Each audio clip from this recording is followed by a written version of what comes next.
Okay, so let's start. Welcome back for the last session for today. And the plan is to also start now talking about periodically driven lattices. But before I start talking about that, I would like to show you a few experimental results, actually 2 experimental results on the SSH model that we started discussing this morning. So just a brief reminder about what the SSH model is.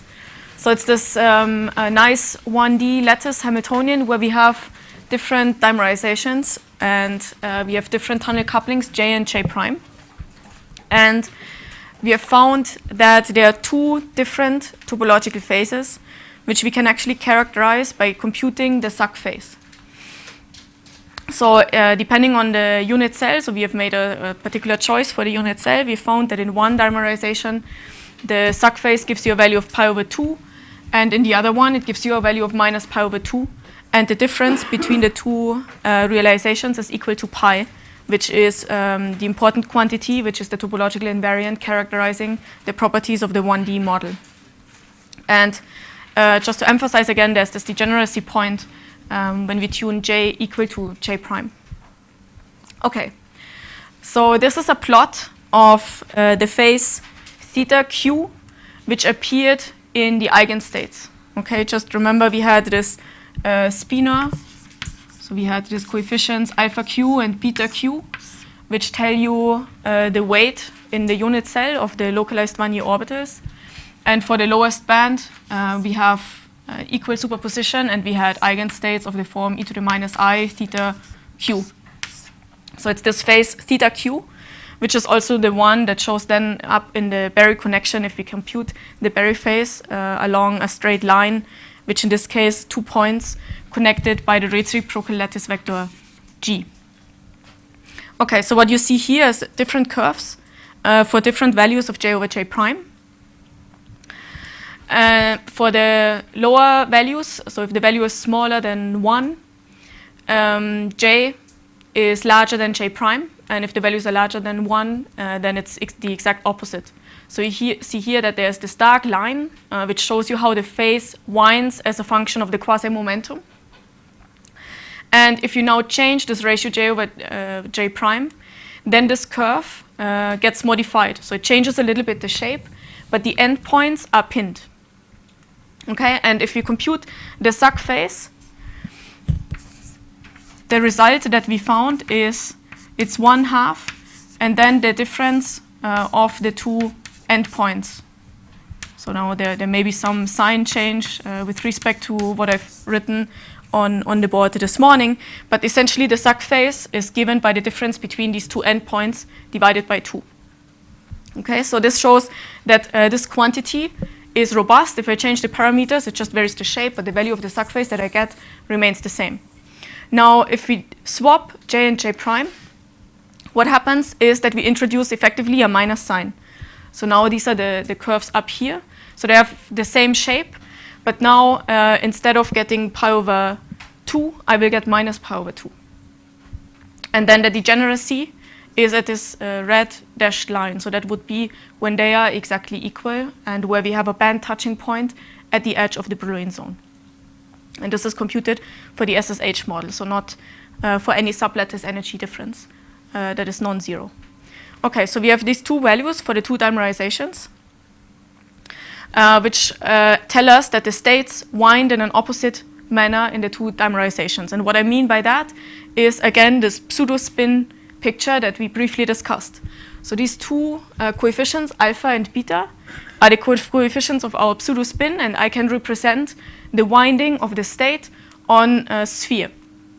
So on the pole, we have beta square minus alpha square. So sorry for the different notation. K here is the quasi-momentum, so this is Q. So this gives us the imbalance between the sublattices. If we have no delta between the sublattices, then they will live in this equatorial plane because the weight on the 2 sublattices is exactly the same. Now if we turn on a non-zero delta, they will be tilted out of plane. And along the x and y axis, we have the real and imaginary part of alpha and beta star. So if I represent my eigenstates in this way, we will find that the eigenstate for U minus, the lowest state, will point in this direction, and U plus in the opposite direction. So that's the two states. And if I change the quasi-momentum, they start to rotate in the equatorial plane. And now if I do the same for the other dimerization, so this is for J larger than J prime, I get the same picture, but now they rotate in the opposite way. So here you see the blue one rotates like this, and for the other dimerization it rotates in the opposite manner. So it's an anti-clockwise winding, which signals this different geometric behavior in the two different dimerizations. Okay, so just emphasizing, the quantity that can be measured in the end in an experiment is the difference between these two quantities. Each quantity alone does not have any physical meaning or any realization that I could measure in the experiment. Okay, so this is actually, I already mentioned, I wanted to ask you how this picture has changed if I put this energy offset between A and B lattice sites. So essentially what happens is this. So now the eigenstates are tilted out of plane and they rotate around here, and there's actually no quantized Sachs phase difference for this case where delta is non-zero. Okay, so now what's the consequence of that? Like now we have computed all these geometric phases, but actually what we want to understand is what are topological properties that are interesting to study in this model. And this is what I briefly flashed in the morning, and what you see here, we have put an SSH model in a finite system. So we have cut the chain here, and we have the two dimerizations, D1 and D2, which are characterized by this two different Sachs phases, or by the Sachs phase difference of pi. And now if we look at the energy spectrum, you see that there are zero energy edge modes that appear. So there are two states that live here at zero energy, which only occur in the D1 dimerization, but not in the D2 dimerization. And if you take the limit of J prime, which is the weak bond, to 0, this is how you can remember which one is the topological one and which one is the trivial one. Because if you simply decouple that, well, it seems natural that there is a zero energy edge mode at the edge of the chain, while here there's the strong bond at the edge of the chain. And here's a plot of the density distribution just to show you that indeed these states are localized at the edges. So what you see here is the sides of the 1D chain and the density distribution for the different eigenstates, how you compute it just by diagonalizing the small system, 1D system of 80 lattice sites. And here you see that at eigenstate number 40, you have two states where the density distribution is really localized at the edge of the system. Now, we can denote these two edges as L and R. And depending on the ratio of J prime over J, there's actually an exponential tail of this wave function that is localized on the edge, which can have a larger or smaller length scale. But there is a hybridization between these two states. This can be very small, it's exponentially small, but then also depending on the system size that you have, it can open up a significant gap. So then the two new eigenstates are actually L plus minus R, and there can be potentially a phase between the two. So they hybridize, and if there's a small gap, you could also imagine populating only one of the two, the one which is lower in energy. So then one fermion, if you put it in this state, would be delocalized between the two edges of the system. So half a fermion here and half a fermion there. So there are a lot of interesting effects that one can study. In particular, we can also introduce domain walls. So we can put two chains next to each other, which have two different dimerizations. And then there can be also charge fractionalization at the domain between the two different topological phases. And we can realize such a model in experiments. So we can just realize a lattice model which has these two different tunnel couplings, J and J prime, and try to probe this geometric phase, this Sachs phase. So how would that work? So let me briefly walk you through an interferometry sequence that you can implement in the lab in order to directly measure this topological invariant, which is the Sachs phase difference of pi. So the idea is as follows. You start with a Bose-Einstein condensate that you prepare in the lowest energy eigenstate of your band structure. So in the SSH model, we have these two bands, and the lowest energy state is at Q equal to 0. Now we somehow want to explore the geometric phase, which as we said, means that we want to adiabatically vary the quasi-momentum along a straight line and close the loop. So we want to vary it by a reciprocal lattice vector G, which in this band structure picture just means we want to go from here to the other end or the other edge of the Brillouin zone, and then we have completed one loop. Now, instead of doing that, I can explore half. So I can split the wave packet into two and let each half of the wave packet explore half of the band, which is also important because in the end, I want to read out some phase. So I want to build some interferometry sequence. So I split the wave packet, let it travel along two paths, and then we want to recombine it again and read out the phase. OK, so this experiment was done with bosonic rubidium atoms. And we first apply a pi/2 pulse, a microwave pulse, in order to create a coherent superposition between two spin states or two Zeeman levels in our case. So we apply a pi/2 pulse in order to generate a state up plus down. And then these two states that we choose, the two Zeeman levels, so for rubidium, we choose F = 1, MF -1, and F = 2, MF -1. So these two states, they actually have opposite magnetic moments. So if we apply a magnetic field gradient, we exert a force onto our atoms. So we basically tilt the potential. This results in a force, which lets us vary Q as a function of time. So this is just proportional to the force that we apply. So this is really just semi-classical wave packet dynamics. So then this quasi-momentum changes linearly as a function of time, and we can explore this band structure. So we wait until each half of the wave packet has traveled to the edge. So at this point, we have actually performed a closed loop, and we have explored this phase, theta q, that is plotted here for the lowest band. Now, at this point, one has to keep in mind that the thing that we pick up, the phase that we pick up, is not only the geometric phase, but we also have plenty of dynamical phases to worry about. The dispersion is symmetric, so this is actually fine. We don't care that the energy varies in the band, but we have a Zeeman energy between the two states. We maybe explore different magnetic fields and so on. So at this point, if we were to read out the phase of our interferometer, we will measure something. It will be a result that we see in the lab, but it has different contributions, and you can actually try that out as an exercise. If you shift the reference point, if you shift the zero of your magnetic field gradient, you can get different contributions for geometric and dynamical phases, and there's no clear distinction of what is what in this case. So we need to get rid of that. And typically what is done in these type of interferometry schemes is, well, we apply a pi pulse in order to swap the role of the two. Because then, well, if everything is constant, so if we don't have magnetic field fluctuations and so on, they will explore the same electromagnetic environment, but just flipped between the two halves of our interferometer. So we apply a pi pulse, a spin echo pulse, which then for the second half of the interferometry sequence will get rid of this dynamical phase contribution. Okay, so but now we need to do something else because we want to measure the Sag phase difference. So we want to measure delta phi Sag, which is the difference between the two. So what we do is we swap the dimerization, which in our case means we go from a potential that looks like this. Suddenly, we quench to a potential that is shifted by one lattice constant. Okay. So this changes the dimerization from one configuration to the other.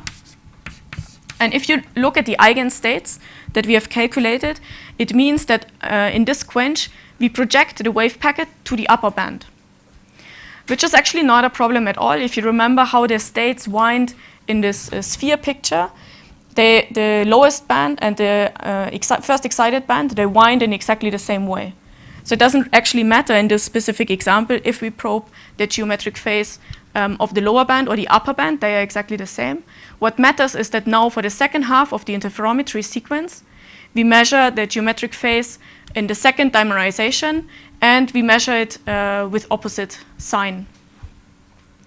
So now we continue the interferometry sequence. Now the Sag phase, or this phase theta k, has the opposite winding. And after half of this sequence, they have ended up again at q = 0. So there we close the interferometer. They are again in the same quasi-momentum mode, in the same mode, and we can mix the states again, the internal states. So we can apply another pi/2 pulse in order to read out the relative phase that the two spins picked up in this interferometry sequence. So we perform a Ramsey interferometry measurement at the end in order to read out the phase. And you can look at the details here, but indeed you find that the phase shift between the two is equal to pi, which is the Sachs phase difference. And here, just for fun, to show you how that looks like, these are so-called Bloch oscillations. So that's exactly what I've explained you here. So if we apply a force to our atomic cloud, or apply a gradient or linear potential, exert a force, we vary Q linearly as a function of time. So the wave packet starts here at Q equal to 0. That's our Bose-Einstein condensate measured after time of flight. It linearly moves towards the edge of the Brillouin zone, and then it gets back reflected and it continues its Bloch oscillations. Now for the interferometry sequence, we would stop here and then perform the spin echo and switch the dimerization and so on. But you see here that for one spin it goes in this direction, while for the other spin it goes in the opposite direction. And now actually what was also fun for us to see, because well, we have done Bloch oscillations many times, but we have actually never thought about how it would look like if then we transfer the atoms to the second band. Well, now that I know the answer, it's obvious, and there are already the lines as well. So this is the first Brillouin zone, and this is the second Brillouin zone. So what happens if you do Bloch oscillations in the second Brillouin zone? Well, they will perform Bloch oscillations in the second Brillouin zone, and that's exactly what you see here. So this is what we used for the second half of the interferometry sequence. Okay, so this was actually a very tricky measurement in order to extract the Sachs phase.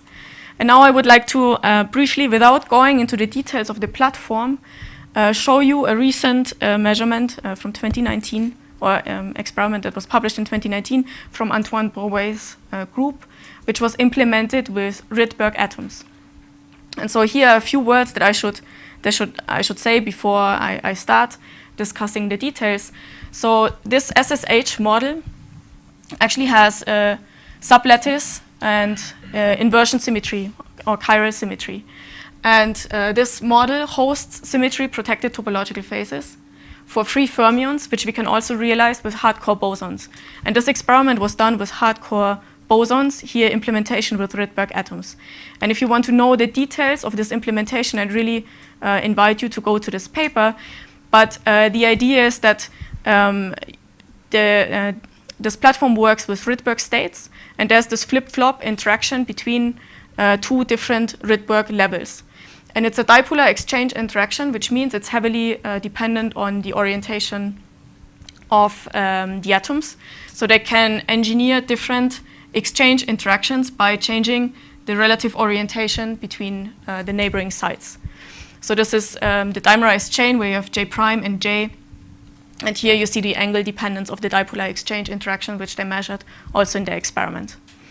But long story short, essentially they can control the geometry, and they can also change the dimerization. So depending if they start here with a strong bond or a weak bond, you can engineer different topological phases of the SSH model.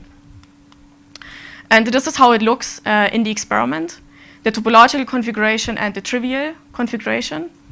And I should also say, maybe that's something that's a bit non-trivial. So there's coupling here and coupling here. And there's a magic angle where the dipolar exchange interaction actually vanishes. So by choosing this magic angle here, there's no coupling between these two atoms, while there's coupling here and coupling here. So it's really a 1D chain, although it looks like in this 2D configuration. Okay, so now I will not talk much about the SPT phase, but I want to show you some nice images in order to visualize that there are indeed these edge modes in the topological configuration. So what you see here is essentially a probe of the spectrum that you get in this 1D SSH chain. So in the trivial phase, there's the lowest band, so there are many states that can be populated. Then there's a gap, and there would be a higher lying excited band, which just due to the way they prepare their system, there's no coupling to the excited states. That's why you don't see them in this plot. But now, if the configuration is changed to being topological, you see again that there are these states in the lowest band. But then you see also that there are these edge modes that appear in the center of the spectrum. And that's the edge modes that we would expect to have in this SSH model.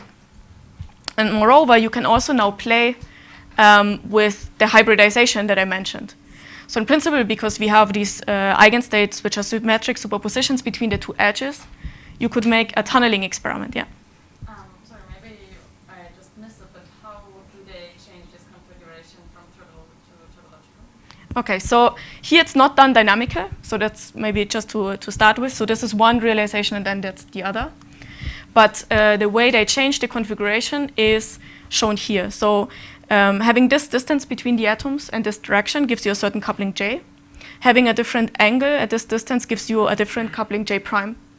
So the difference between the two configurations is really that you add here another particle, which means it starts with the weak bond instead of starting with the strong bond.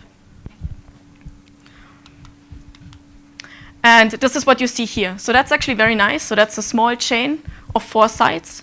You prepare one edge mode on the left end of the chain, and then you see that it tunnels back and forth between the two ends of the chain, the two edge modes that you have in the topological configuration. And then you can make it larger. They go to 6 sides, 8 sides. And then, of course, the oscillation frequency gets slower, but you still see that there's coherent evolution between the two edges. Okay, and this paper contains a lot more information, so if you're more interested about the interacting topological phase that they have been studying, please go to this paper here. Any questions about this part? That's all I wanted to say about the SSH model before going to 2D. Yeah? In this preparation that you are talking about, we are talking about fractionalization before of charges, and you are not preparing half a charge in the left? Or No, it's actually not. What are you actually preparing on the left? Yes, so that's actually the preparation sequence is a bit more complicated. Essentially, the way the system is prepared is by generating or putting particles into the chain. So they sweep the detuning. So now this heavily depends on the atomic physics of the Rydberg platform.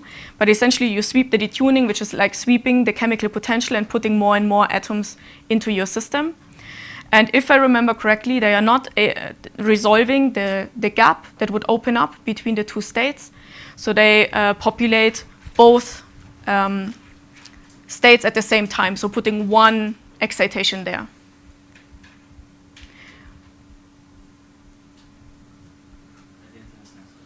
So you put one, it's like putting one atom on the left end of the chain. And then this, The atom goes to the right. yeah, at They overlap with the left. at this point, half of the state is on the left and half of the state is on the right. Okay, thanks. I think I have to disagree. So in this setup, you detune. You shift your one edge atom a little bit, and you have a microwave transmission. So you make an excitation by the microwave field, but you locally address only one atom by shifting it a little bit out. So really create one excitation in this picture on the left side, and then let it see how it goes to the right side and back and forth. So it's one particle hopping left and right. So it is really one particle. It's really one particle. In the previous picture, go one slide back. Here, it's also one particle, but the particle is really on the left and on the right because you excite by a microwave field. It doesn't have a K-back front. So Monica wrote that the two edge states are left plus right or left minus right due to hybridization. If you want to excite left minus right, you must have a node in your wave function, which means you must have a K value. But the microwave field has a K value which is of the order of centimeters, much larger than this distance here. So you can only excite the L left plus the right. And that's exactly what you see here. So it's one excitation, but when you measure it, it's with 50% probability on the left and with 50% probability on the right. So actually, You see that it's on the left and on the right. but sorry, this one is both, no? There are both edge modes that are excited. Or is it really only the symmetric one? If you take one shot, you always will find one on the left with 50% probability, one on the right with 50% probability. And only if you average you get that. If you average, you will see, this is the average, then you will see that Okay. this picture Okay. is really one particle in the H4. And because of the K values, they cannot excite the higher bands. Because the higher bands are exactly all which has a low and short range. And because they excite by a microwave field, they do not problem to them. And that includes this one, the minus. Sorry, I don't have it anymore. The minus one. The left minus right. Same reason. Yes. Okay, okay. But still, for this one, they then isolated the atoms in order to put the excitation. They don't. Also because they have to shift one atom via the light beam out of resonance to make localized excitations on the right. Right. So that was much more challenging experimentally. Okay, Because okay. they had to add another laser beam onto one edge of the atoms such that it was shifted out of resonance. So, but here that means that the bulk was really empty. So it's really just putting one, in the whole chain there's one excitation. I mean, yes, everything is empty and then it is shine a microwave field that we Right, because it's, okay, yeah, because it's a single particle. Yeah, yeah, yeah. So then the bulk doesn't matter. Okay, sorry for this discussion, but I'm also here to learn something. Okay, so, trying to talk a little bit more detailed like this.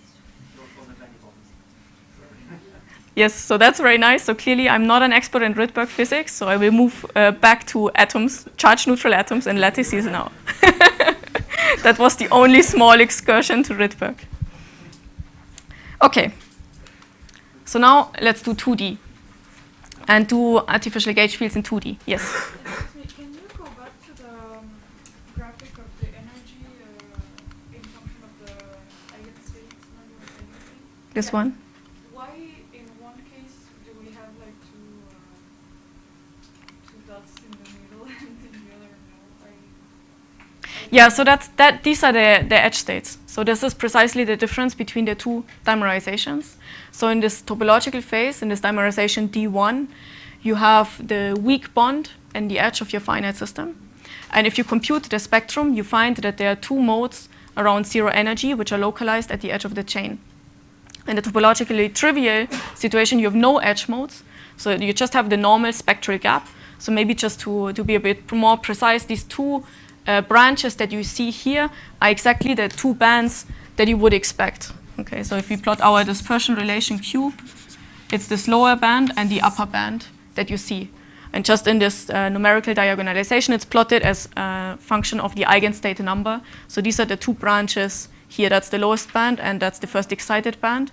And here in the middle, you find two edge modes, but only in the topological regime. Okay, so now 2D. One question. Okay, sure. In principle, this is exactly the same which has been done in this paper. What allows you to call one of those topological and this other one not? I mean, what exactly means this word in this case? That you have these edge modes. Yeah, but what Right. is topological about them? They are protected by the symmetry of the model. So for the SSH model, if you, well, I'm not a theorist, but that's my experimentalist point of view. So in this SSH model, if you break the sublattice symmetry, for example, and put a tilt between the A and B sublattice side, then you would destroy the topological properties. But okay, if I would destroy the situation on the right hand side, then I could also destroy it in a way that I get what is plotted on the left hand side, right? So this is also topologically protected, but just that it's not appear. So I'm not sure I understand. You say you can perturb this system to also have edge modes, exactly. topological edge modes around zero I energy. would just cut it at the position that I have two chains, which looks like the one on the left. Yes, then you have generated a topological chain. So what is topological here are these two edge modes, and they are robust if you perturb your system, if you perturb your Hamiltonian, but respect the symmetry of the model, which is the chiral symmetry and the sublattice symmetry. But of course, if you do something violent, like shifting it by one lattice constant, then you can transition into a new topological phase, which in this case would going from trivial into topological. But if I would disturb the chain on the right-hand side, I also would not get the edge of the But there's also nothing that you can protect, right? If you perturb this system, then you change your spectrum, but okay, I mean, there's nothing that stays the same, right? So here, if you perturb your system, you still have your edge modes around 0 energy if you respect the symmetry of the model. But then you can deform your system, and it's still the topological edge modes, they will still persist.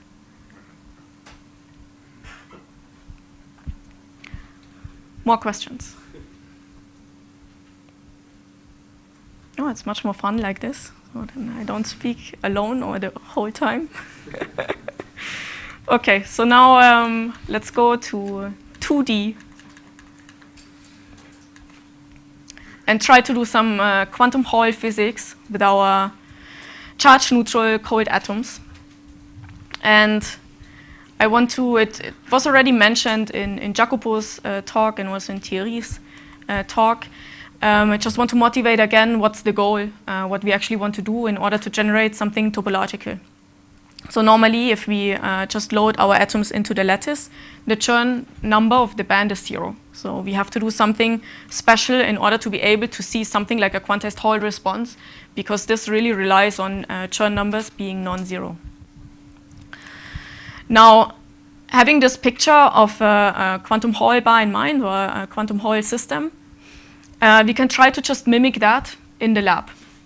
So the formal answer would be, what we want to do is break time reversal symmetry, but I try to motivate it using the picture of the Aharonov-Bohm phase. Okay, so what do we actually want to do? So we want to generate a 2D system. If we have the whole picture in mind, we want to have electrons in this 2D system in a periodic potential, they move around, and we apply a strong magnetic field to this two-dimensional electron gas. Okay, so now we can think of what happens to this Hamiltonian. So this is our typical tight binding Hamiltonian without interactions. We have a tunnel coupling J between neighboring sites, and this tunnel coupling J is normally real. Now, in the presence of a magnetic field, so if we just think about electrons hopping around in this picture, then the Hamiltonian looks slightly different, and we have the Peierls substitution, meaning that our hopping matrix elements become complex. And if you wish, you can think about these phases as discretized versions of the Aharonov-Bohm phase that we had before. So now this is like a line integral connecting 2 points along a straight line. A is our vector potential, and B is the corresponding magnetic field. So if we have these phase terms that are associated with the tunnel coupling between neighboring sites, we can compute the corresponding Aharonov-Bohm phase for one unit cell. So here I just sum all the different phases that are associated with my different tunnel couplings along the different bonds. And I will get some value. So I sum up all of these phi j. And then this will be connected, or I can interpret this as a magnetic flux piercing the unit cell. So exactly in the same way as we have computed an Aharonov-Bohm phase around this infinitely long solenoid. So if I get a non-zero Aharonov-Bohm phase around this closed loop, I can associate that with an effective magnetic field. So if I don't have any charged particles, but I have charge-neutral atoms in my lattice, of course I cannot do that. But instead what I can do is just try to find a technique that allows me to put phases on my tunnel couplings. And then if these phases vary in space, well, then I just compute around a loop what's the effective phase that the wave function picks up. And then this corresponds to an effective magnetic field that I have generated in my system. And now the question is, how do you do that? And as advertised now a couple of times in the title of these lectures, we use periodic driving. And I want to spend a little bit of time using one toy example to walk you through how this actually works and how we can get complex phases by using periodic driving. But the basic idea is as follows. We have our Hamiltonian H, which is our lattice Hamiltonian.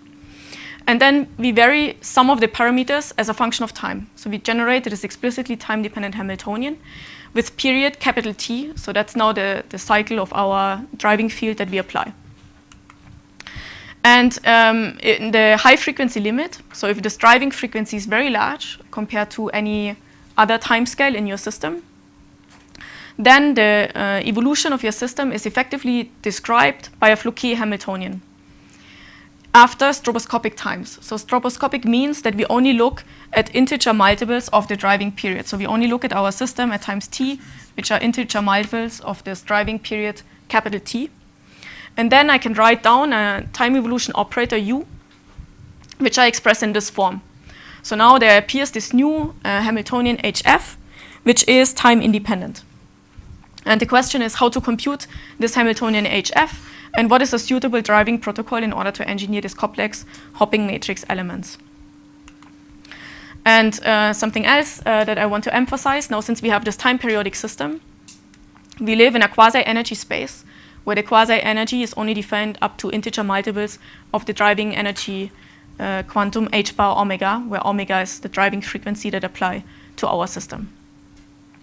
Okay, so let me walk you through this formalism and compute for one toy example how this complex phase actually appears when you do laser-assisted tunneling in an optical lattice.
So let's do a little bit of Fouquet theory first.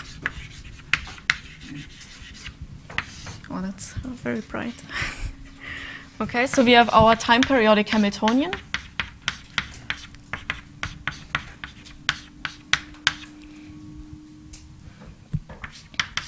And the solutions, we have solutions of our time-dependent Schrödinger equation, which we denote as psi.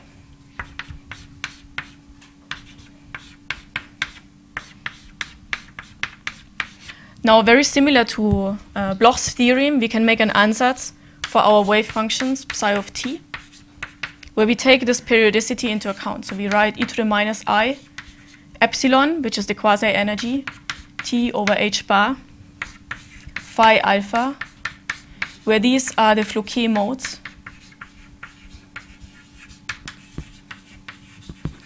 Which have the same periodicity as the Hamiltonian. So they are also time periodic with period capital T.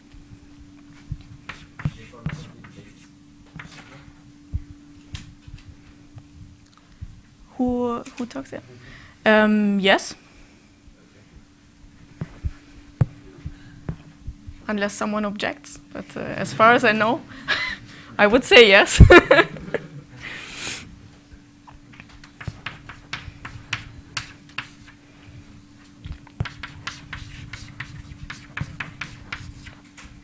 Okay, and epsilon is called the quasi-energy.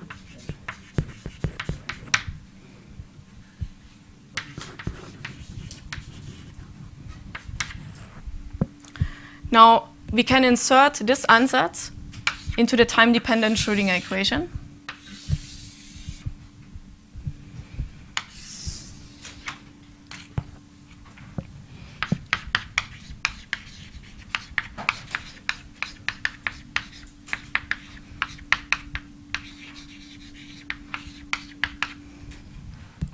To get h of t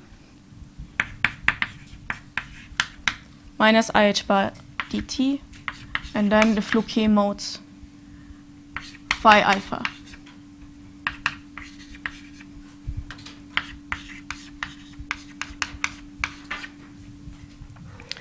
And what we can do in order to solve that problem is to make a Fourier expansion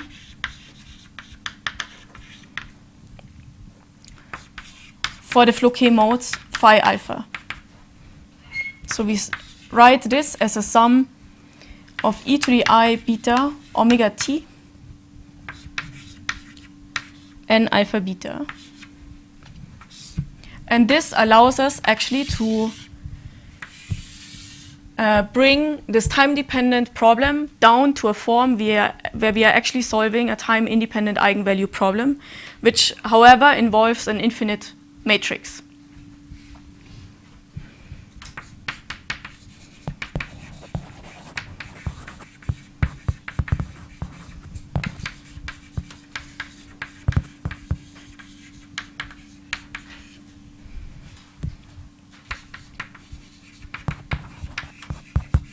So these are time independent.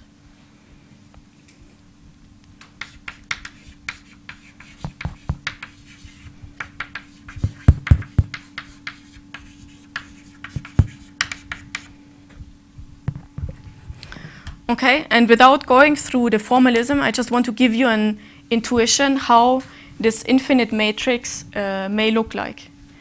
Okay, so you can think about the structure of the matrix that is involved in the Floquet problem as follows. So let's say you have Hamiltonian H naught and you add some periodic perturbation. So this could be some V times cosine omega t. So this is your time periodic Hamiltonian. This is your time independent one, which is maybe the dominating term in the problem. So you can diagonalize it and express everything in the eigenbasis of this Hamiltonian H naught. Then the structure of this infinite Floquet matrix looks like this. You have your Hamiltonian H naught here, and then you have copies that appear here, which are shifted by multiples of h bar omega. So this is h naught plus h bar omega plus 2 h bar omega minus h bar omega minus 2 h bar omega. And then this perturbation that you apply introduces couplings. So then you get off-diagonal elements which introduce couplings between these individual blocks. So it's not exactly V, so don't take that for granted. So it depends exactly, you have to compute the coupling.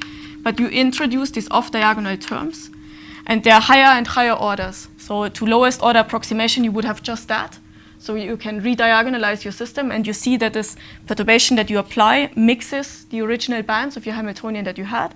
And then you also have higher order contributions, which in the high frequency limit become smaller and smaller, less and less important. So this is one way to think about how this Floquet band structure emerges and how the bands hybridize in the presence of a drive. So for example, if I have in H0, I have two states that are, let's say, split by an energy which is very close to your driving frequency. Then you get strong coupling terms which mix your original state of H naught with the neighboring one, which is very close in energy, which appears here on the diagonal. So you get these mixings, and then by diagonalizing this problem, you find the Floquet modes that describe the evolution of your system. But before I continue, one more comment. So here, from the structure of the Floquet modes, you also see that we live in quasi-energy space, where we have these multiple copies of the dispersion relations that we want to engineer. So if we look at one cosine dispersion, let's say that we will have in a static system, in a Floquet system, we have multiple copies, and they are all separated by h bar omega. And you can see that because if now you shift here the quasi-energy epsilon alpha by n h bar omega, you see that this is basically the same physical state. So here you see the Fourier expansion of the Floquet mode. If you now shift this by n h bar omega, you are still dealing with the same physical state. So what we normally do is to plot the band structure in the Floquet Brillouin zone as for spatially periodic systems, where we define the Fouquet quasi-energy to be within minus h bar omega half and plus h bar omega half. Okay, so we would decide to show only this section of the band structure. But you can also plot the extended zone scheme, similar to the band structure that we have for crystals in quasi-momentum space. Okay, so but this was just to give you an intuition about how these periodically driven systems mix the different bands and how the band structure and the quasi-energy spectrum emerges that we then have for these driven systems. Now, what I want to focus on is actually computing the Fouquet Hamiltonian for one specific example of laser-assisted tunneling in a double well.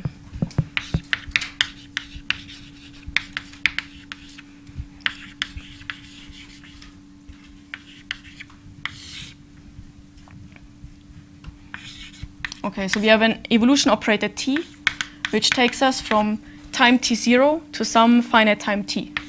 So we have an initial state psi t0, and we want to know how it evolves according to the time-dependent Schrödinger equation. So we can define this time evolution operator that does exactly that. So it's of course a solution of the time-dependent Schrödinger equation, and if I write down u t0 t0, this is equal to the identity, so this doesn't do anything. And now one can show that for periodic systems, time-periodic systems,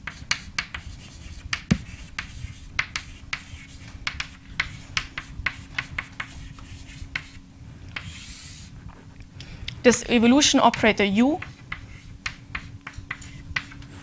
if I ask how it acts on my state, if I look at the time evolution after stroboscopic time, so integer multiples of the driving period, I can write this as u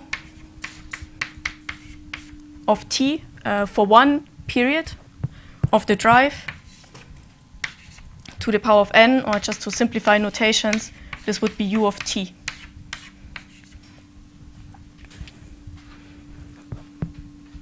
And then we focus on computing this u of t and getting an expression for the time evolution operator.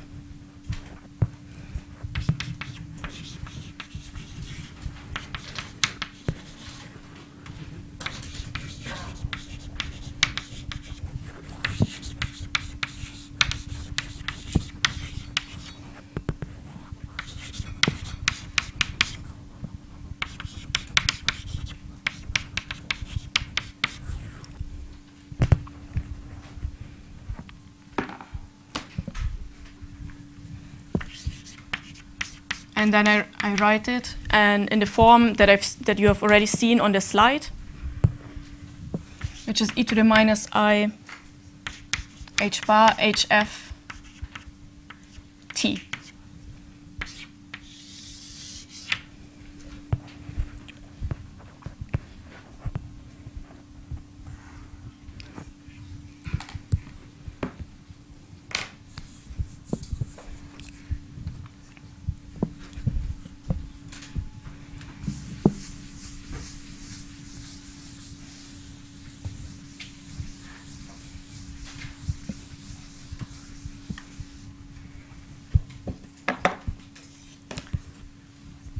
Now, in general, it may be difficult to find an analytic expression for HF, but we will deal with the high-frequency driving limit, where we know that omega is the largest energy scale in the system. And then we can find a perturbative expansion of this Fouquet Hamiltonian HF, where if we are close to the high-frequency limit, it's enough to only take into account the lowest orders.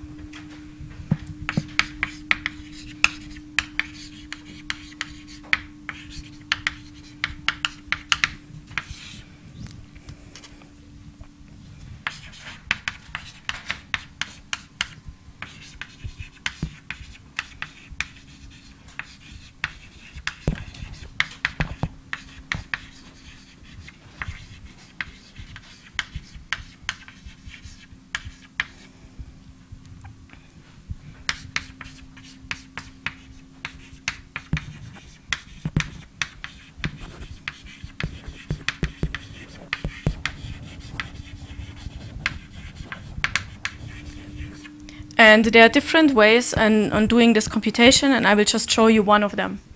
And the nice thing is that once we have found this Fouquet-Hamiltonian HF, and we remember that we should probe our system only after stroboscopic times, after multiples of the driving period, in the high frequency limit, we can basically forget about living in this time-dependent system, in this time-dependent Hamiltonian, and apply our usual techniques in order to study the topological properties of the system. So then what is typically done, we first compute this Hamiltonian HF, and then we apply our usual techniques of diagonalizing this Hamiltonian, computing the band structure, computing the geometric properties, the Chern numbers, and so on, in order to figure out if this Hamiltonian is topological or not.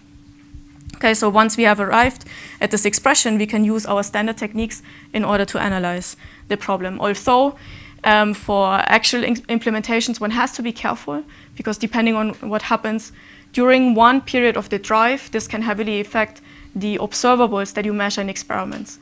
So one still has to be careful, but in order to analyze the problem at a first glance, it's enough to just look at HF and compute the topological properties of HF.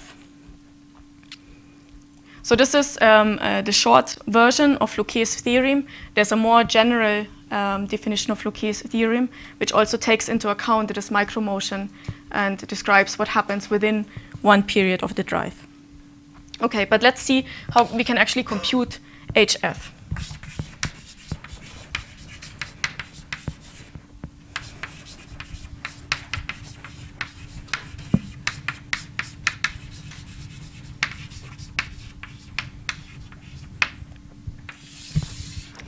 And again, there are various different techniques that you can apply in order to compute this Fouquet-Hamiltonian. I will show you one which is known as Magnus Expansion,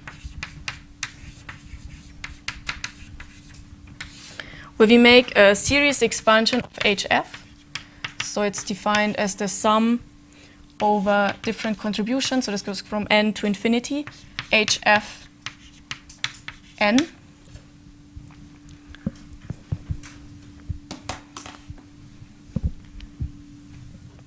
Where the different orders then scale with 1 over omega to the power of n, such that the series converges. So if the frequency is very large, then the higher order contributions become less and less important for the evolution of your system.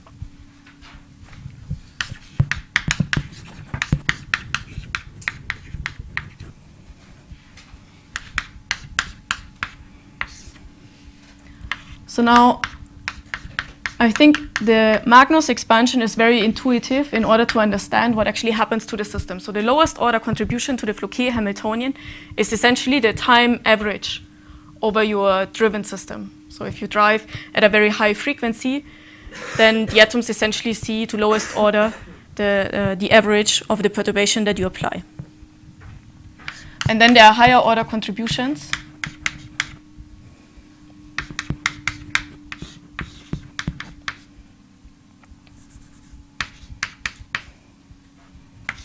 Which then involve commutators of the Hamiltonian at different times.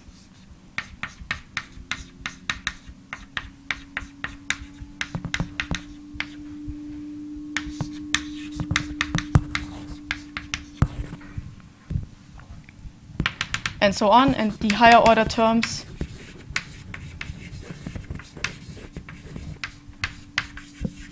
scale as 1 over omega to the power of n, such that we don't have to compute many of these terms, that we can stop at the lowest or maybe including the first order term. Okay, so this works in a regime where omega is large compared to anything else.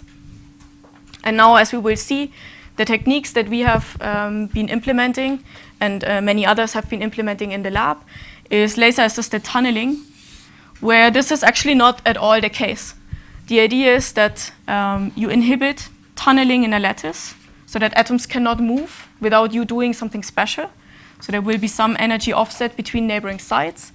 And then you apply a perturbation, like a modulation of one of these lattice wells at a frequency that is resonant with this energy offset. So you set h bar omega equal to delta. Now, you run into problems. You cannot directly apply this formalism, because now if you write down your Hamiltonian, it actually has this potential energy term, B dagger B, if we call this A and B side, which is equal to h bar omega. So if you send omega to infinity, you cannot really apply this perturbative expansion that we have just written down. So in order to describe this problem, where we have a hopping between neighboring sites and a tilt between neighboring sites, which is resonant with the driving frequency, we have to play a trick. That is, we first have to apply a unitary transformation in order to get rid of these diverging terms.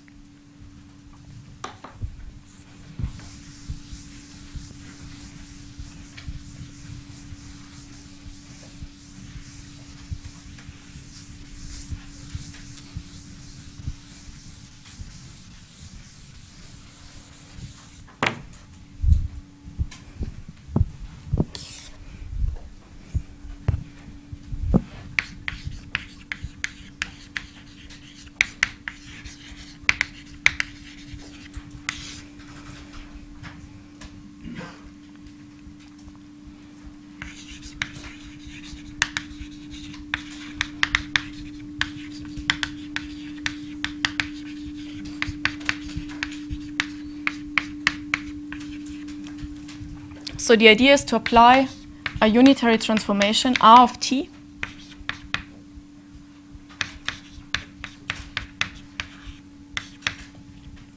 which removes this term from the Hamiltonian. So you will get actually a new effective or a new transformed Hamiltonian in the rotating frame, which you can compute by just applying this unitary operator R.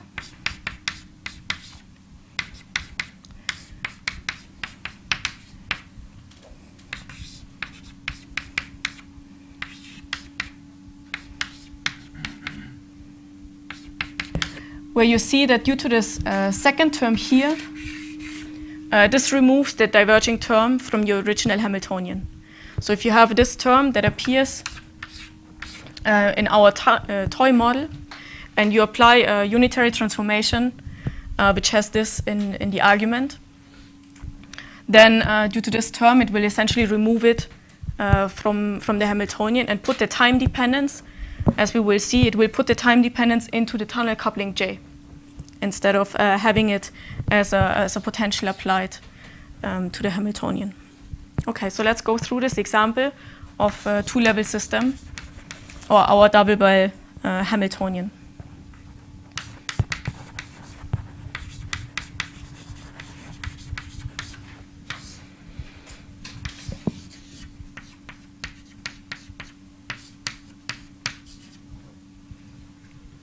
And we have sides A and B, where we apply a periodic modulation to side A.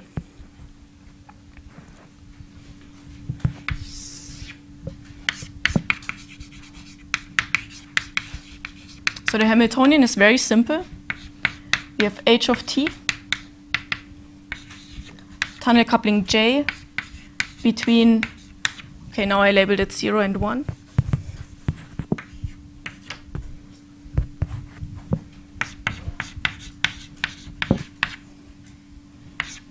Plus, and now I already put here h bar omega, meaning that we drive resonantly. So this is at the condition h bar omega equals 2 delta, the resonant driving case. And then we apply a periodic modulation, V0, times cosine omega t, and potentially there is some phase phi. And we apply it to the left side in this double well Hamiltonian. Now the calculation becomes much more simple if we go into the rotating frame, as I mentioned here, but we add an additional term to our unitary operator.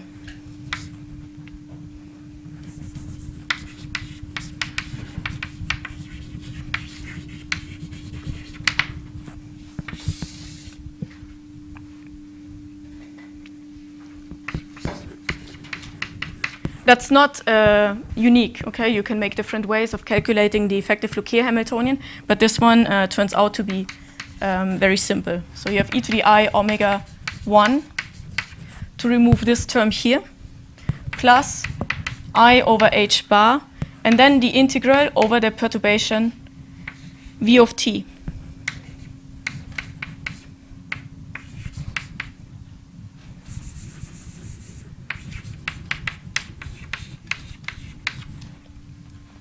Okay, so this is our perturbation V of t. Okay, I call this V of t, and I remove that.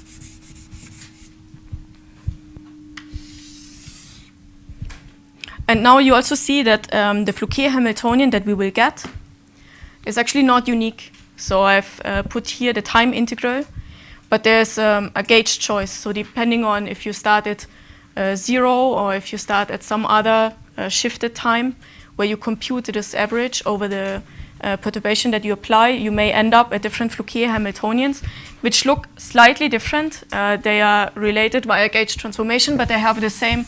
They share the same spectrum and they share the same topological properties. Again, this is something to keep in mind if you ever want to do an actual experiment, because this does matter in the end. When you measure something in the lab, you have to be careful about that. Unfortunately, when analyzing data, we cannot always take the easy path in computing our Hamiltonians and band structures. We have to be a bit more careful and actually take all of these subtleties into account.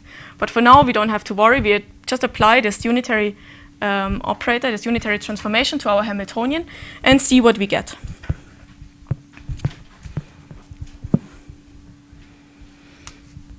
Okay, so I can just compute the integral.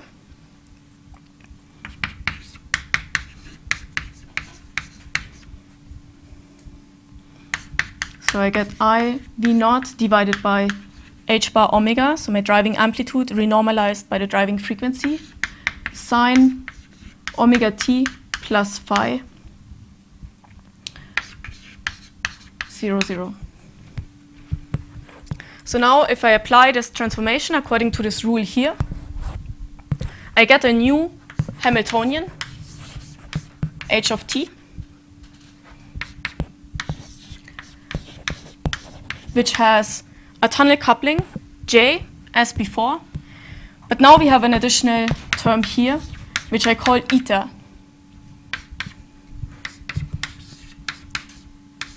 So the time dependence that we had before was now moved to the tunnel couplings. So I still actually haven't done anything. This is still exact. I've just played with different rotating frames. And that's still the same system as before. I haven't applied any approximation or anything else. It's just redefining and rewriting things. And this eta of t is then minus omega t minus v0 divided by h bar omega sine omega t plus phi. Okay, so but now I found a Hamiltonian that I like because it's easy to work with. It's still time periodic, so we have a new h of t in the rotating frame, but it has the same periodicity as the original Hamiltonian, and then I can apply the Magnus expansion to that. Just a quick question. So when you have this the rotation operator, you write I over h bar h omega. Is omega just the Hamiltonian part of the Hamiltonian which includes omega, or why does the popping term not enter into the rotation? This is a very stupid question. Okay, so it's not a stupid question. So it's so first of all, there's one term because I want to get rid of these diverging terms in my Hamiltonian so that I can apply this perturbation approach in order to compute HF. So this is why this term appears here. And so I don't necessarily have to do that with the coupling, because if I take the limit omega to infinity, it's fine. So there's nothing to worry about. And then this term here appears because the calculation then becomes very simple. So it's just an easy way to compute the effective Hamiltonian. But the argument I gave about the diverging terms really only concerns this factor here. But there are different ways to compute the effective Fouquier Hamiltonian. You will see in a second why it's nice to have this sign appearing in the time-dependent tunnel couplings.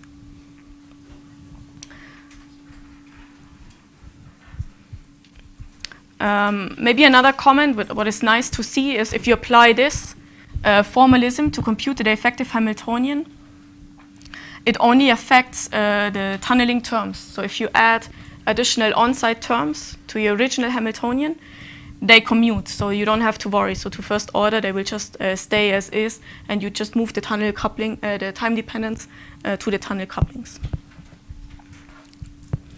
Okay, so now I'm almost done with the formalism. Let's now make use of the Magnus expansion. So we make use of this formula. We compute the time average in order to get the effective Floquet Hamiltonian. So we have HF, which is 1 over t, integral from 0 to t, over our transformed Hamiltonian h of t, dt.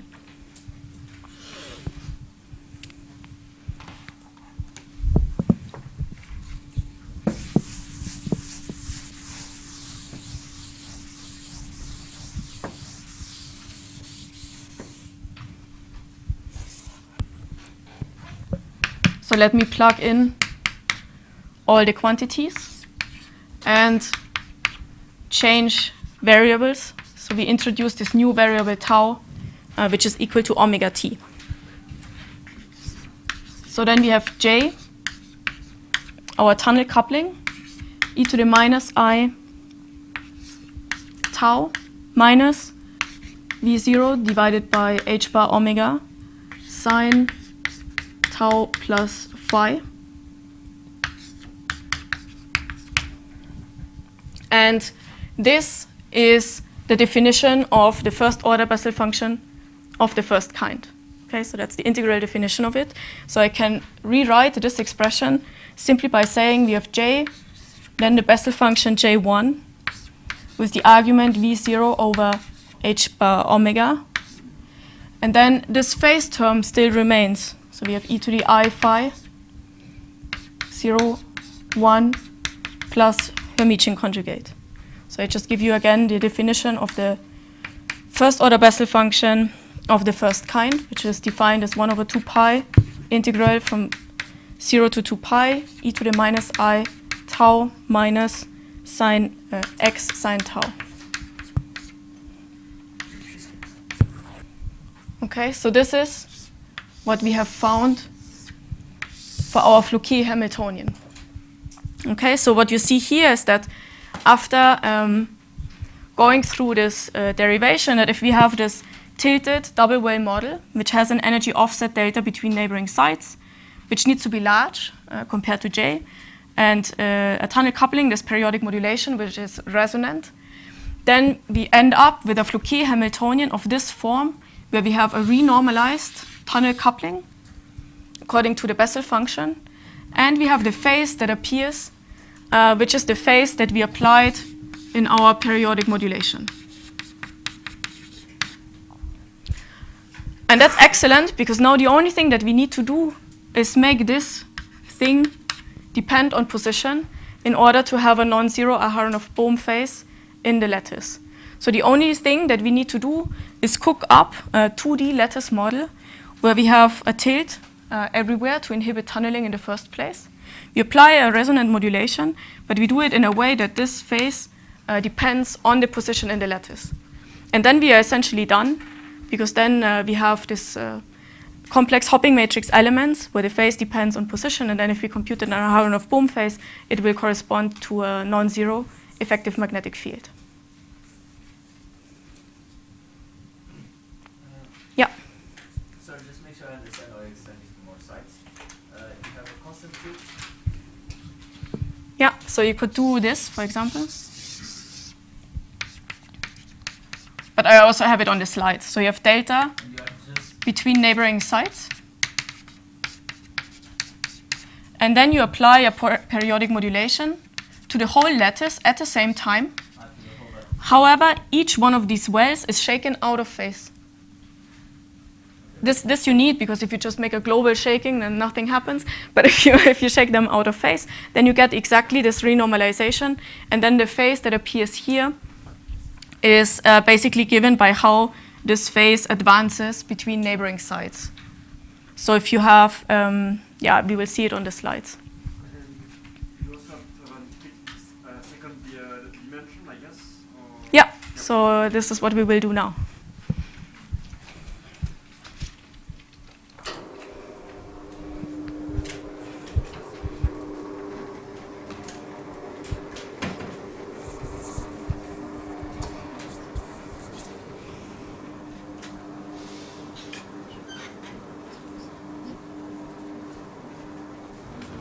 when is it over?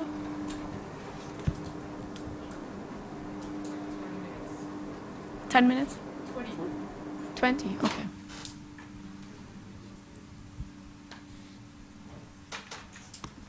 Ah, okay. Yeah, so that's just a quick summary of what I just wrote on the board. We have our toy double well Hamiltonian, here now written with our usual A dagger and B operators. And just a short comment, you can extend all of that. So I have done it for delta equal to h bar omega, but nothing prevents you from having so-called multi-photon processes where you bridge this energy gap by multiple photons, so multiples of h bar omega where nu is an integer. And then what you find is very similar. You just have a different Bessel function that appears here. The argument is the same. It's the modulation amplitude divided by h bar omega. And here, the prefactor appears in front of the phase as well. So actually what you see is that even if you completely get rid of this delta energy offset, you can still apply the whole formalism. It's a so-called zero-order photon process. So here you get the zero Bessel function without any phase. So this will lead to a renormalization of the hopping. And well, I have it on the following slide for those of you who don't remember how the Bessel functions look like. And there's one more comment that I wanted to make about the properties of the Bessel function. So if you change the sign of this potential energy difference here, so you just put a minus sign in front, this actually leads to a minus sign in front of the phase that was on the previous slide. So you get also a minus sign here for the phase, but you also get a pi phase shift, which comes from the properties of the Bessel functions. Okay, and well, the first experiment that you may want to do is actually measure this renormalization of the tunnel coupling just to see if all of these Floquet formalism works. And there's something very nice that we can do, which I will also use in one of the later experiments that I want to explain. We can overlap two of these standing waves in order to create a double well potential, as for the SSH model. And we can put a single atom into each double well potential, such that it's really, you do experiments with a single atom tunneling around between two sites. So you can make this barrier large enough so that this atom will only explore two sites in your lattice. And so you can do a quench experiment. You can first prepare an isolated atom here, a localized atom here, and then suddenly turn on the tunnel coupling to the neighboring site and measure Rabi oscillations between these two wells in order to extract the effective tunnel coupling. And these are typical traces that you get if you perform such a measurement. So on the upper plot, you see, so -1 means the atom is sitting on the left, +1 means the atom is sitting on the right. So you see this very nice tunnel oscillations. And this is done for nu equals 0, which means the zero order photon process. Now, there are only a few oscillations visible. And this is due to this nice thing that the Thierry hates. So we have a harmonic trap, which means that instead of having this nice chain of double wells, we rather have, oh, I think I have it on the slide, I don't need to draw it. We rather have something like that, which means that only the double well in the center is resonant, but the ones on the edge of the cloud, now this is exaggerated of course, but the ones on the edge of the cloud, they have a slight energy offset, so then it's like the tuned Rabi oscillations, they oscillate at slightly different frequencies, and if you average over all of them, then you get these dephased oscillations that you see here. And then you see that for one photon process, two photon process, but then it becomes more and more challenging because actually for higher order photon processes, the effective tunnel coupling that you get will decrease. And this is the summarized result of the 0, first, and second order processes and how they change as a function of the driving strength or the modulation amplitude. So here you see the measured effective tunnel coupling divided by the bare tunnel coupling J, so that all we plot here is essentially the measured Bessel function. And then you see the calculated Bessel function on top. So there's no free parameter, it's really just plotting Bessel functions. And they nicely match the effective tunnel couplings that we measured in the lab. And maybe to give you a bit more of intuition, so in this regime here, that's the 0 photon process. So what you see is essentially what happens if you take a double well. It's symmetric, so you would have a bare tunnel coupling between neighboring sites, and you resonantly modulate it. Now for very small modulation amplitude, you just measure the bare J, and then as you increase the modulation amplitude, it will start to decrease and the effective tunnel coupling will be suppressed, and at the zero crossing, it's even suppressed fully. So this has been used also in other experiments to drive the superfluid to mod insulator transition by quenching J just due to applying this periodic modulation. And then here, that's the resonant laser-assisted tunneling that we use. So this, for low modulation amplitudes, scales linearly with the modulation amplitude V0. And in this regime, if you don't have any driving, then there's also no tunneling. So that's the one that we make use of.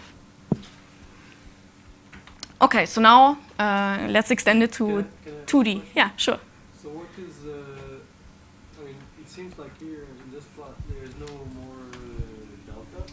Yeah, there is no more delta. There is no more delta, but does it just mean experimentally? How is it, like, you have a tilt, like a magnetic field or so, and then you drive it, and how do you drive? Is you drive it with a superlattice, or because you want I will show you in a second. Okay. I will show you in a second.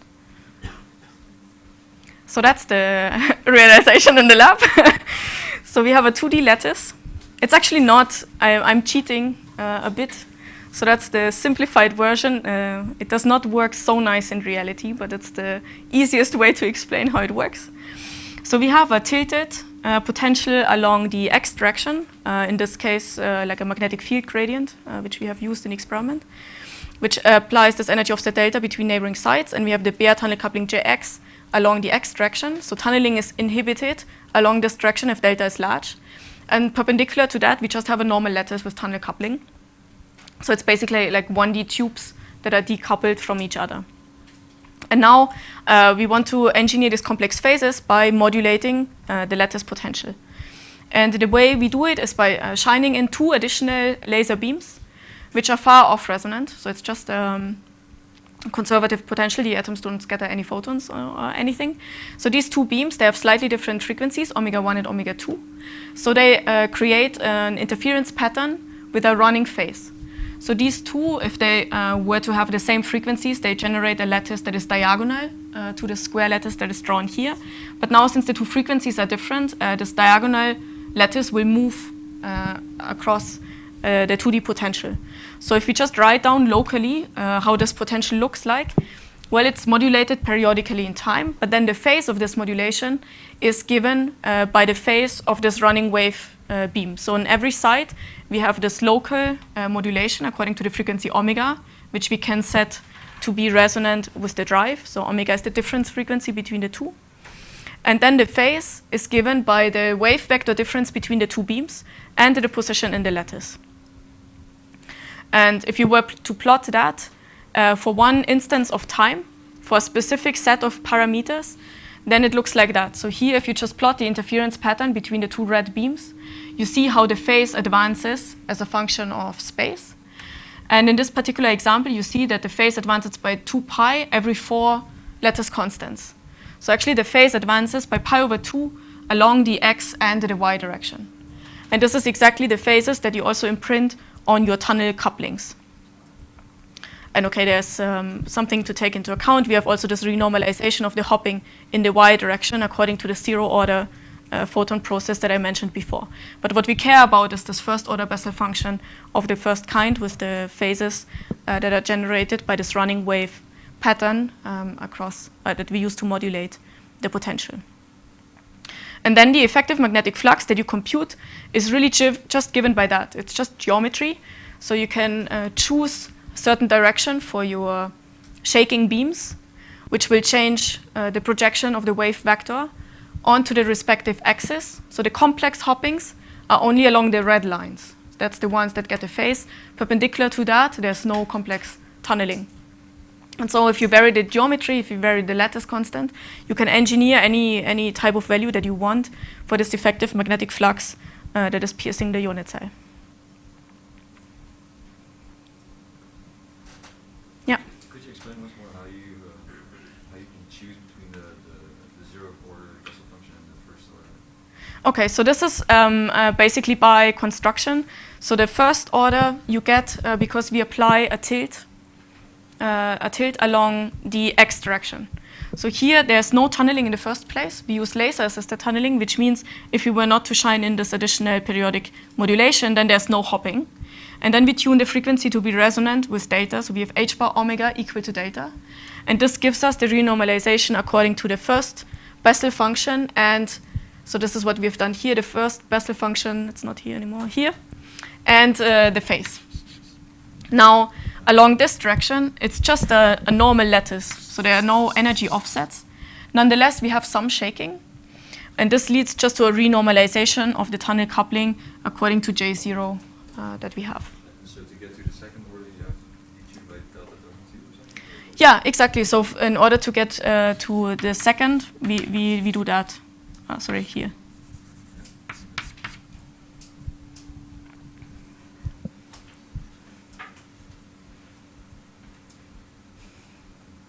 Okay, so in this case, the flux is pi over 2. And this is uniform across the lattice. So if we write down the Landau gauge, simplified version, so in principle, we can solve this problem by putting the phase factors anywhere we want. What matters is the flux per unit cell. So this shaking protocol realizes uniform phases across the 2D lattice with a flux of phi per unit cell. So this realizes the Harper-Hofstadter model, which has complex hopping along x. And here the phase terms are chosen such that the phase linearly advances along y. And there's real hopping perpendicular to that. So this is the lattice model that we can realize with this shaking. Yeah. Sorry, how do we actually get the same coupling on the x and y direction? Because one has the Bessel function 0, the other one on 1, and you find where they cross. Yeah. And what is the eta parameter that you plot there? Yeah. So let me start first by, no, maybe the other slide was better. Yeah, exactly. So here, Is that eta? okay, yeah. I didn't explain that. So first of all, you can get them equal by tuning jy and jx, which you, now I lost you, where are you? Here. jy and jx, which you can tune independently by changing the height of the potential along x and y. So that's an independent tuning parameter. And this is now called eta instead of psi because it's a little bit more subtle. You have to compute the, so before we had in this argument this expression, right? V0 divided by h bar omega.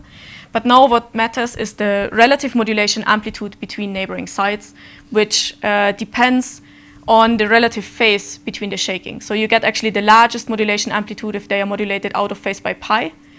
But if the phase of the modulation that you apply to neighboring sites is smaller than that, your effective modulation amplitude goes down until you go all the way to 0 if you modulate them in phase. So eta is a parameter that computes the relative modulation amplitude, which also depends on the phase. So it depends on position. On phase and position, yeah. So you do not have an equal coupling on all the lattices. No. Sorry, this is sorry, yeah, maybe this index x. Okay, I see. No, it's uniform. It's uniform across the lattice. It's uniform as long as the phase of the modulation that you apply, this phi of r, increases linearly along x, because then you always get the same relative modulation amplitude between neighboring sites. Okay? Yeah? I remember, I think initially the first experiment of this kind were just shaking the lattice like that, right? Depends what's the first experiment that you have in mind. I remember those ones. So you're just shaking the lattice like in phase, like that, fast, and you could also get at least, I don't know if you could get a phase, but you could at least get minus sign in the... So there was this very early experiment where they use... The advantage of your method as compared to others, or are there other methods? Yeah, there are many other methods, but the one that you have in mind will not give you a gauge field because what they have done is having a lattice and shaking it like that, so just moving it back and forth.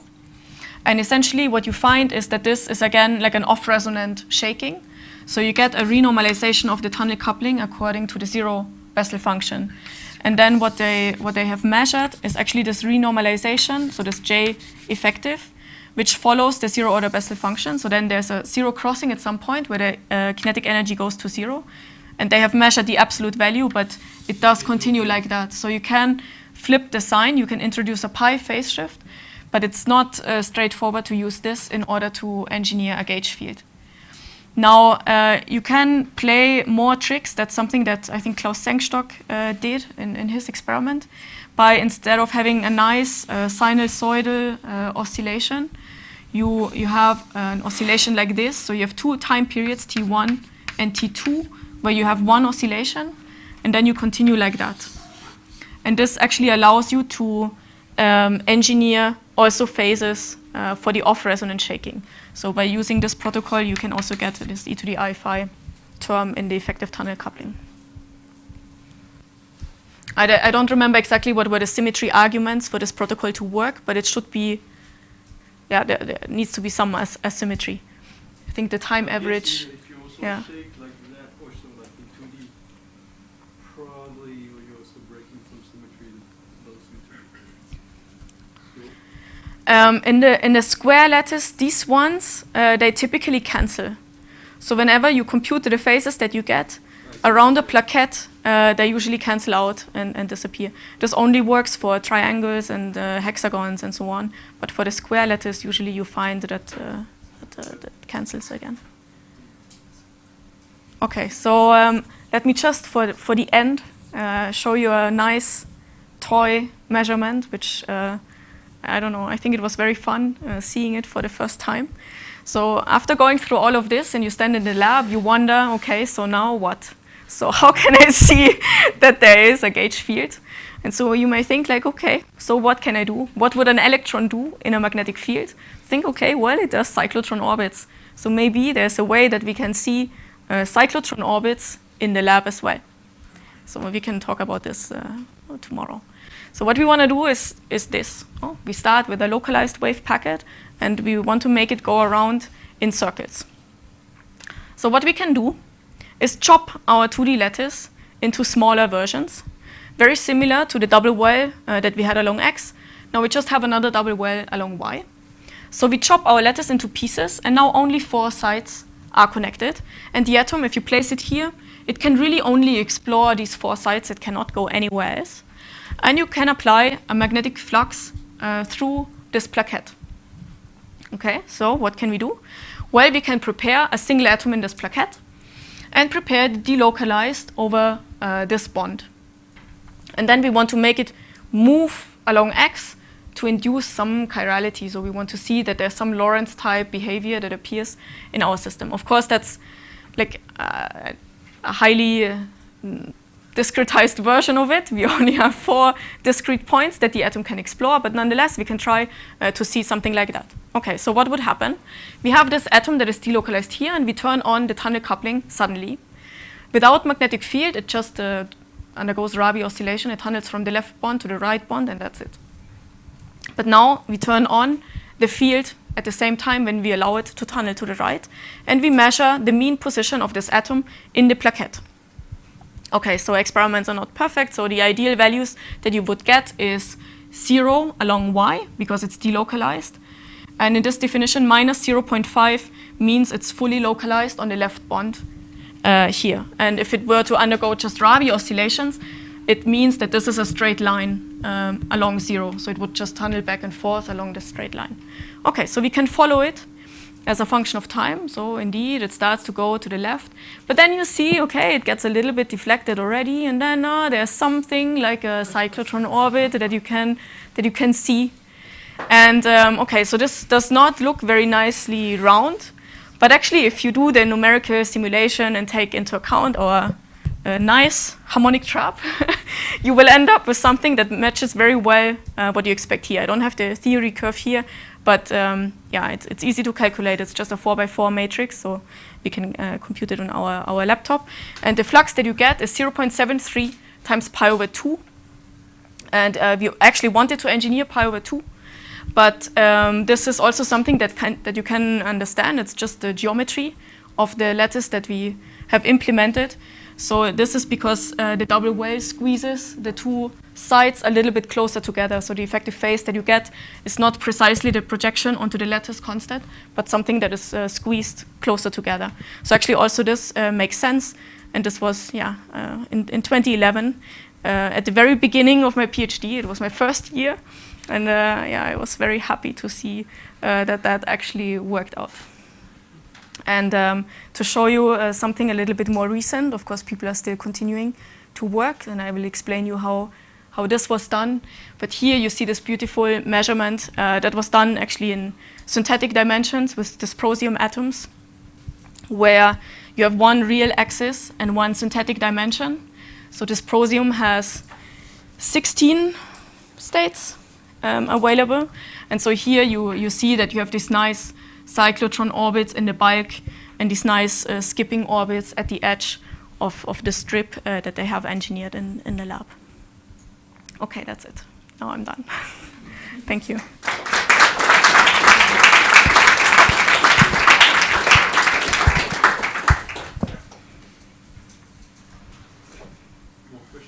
Yeah. What happens if you shake the other directions as well? In what way? So you mean also having like a... Both the two directions. Yeah, you can do that. So essentially, it modifies the flux per plaquette. So if you look at the process, so we had a complex hopping here and a complex hopping here. So we have, let's say, a phase phi that advances. So here we have 2 phi and so on. If you now perform a different shaking here along that direction, you have a different phase, so maybe phi tilde. So now, depending on the relative sign between the two, you either add them up or you subtract them, but you don't gain much. So you will still have just a homogeneous field that is piercing your lattice. And then one has to be careful a little bit about crosstalk, because if you start shaking with multiple frequencies, then it gets a little bit more complicated. There's also mixing at different frequencies and so on.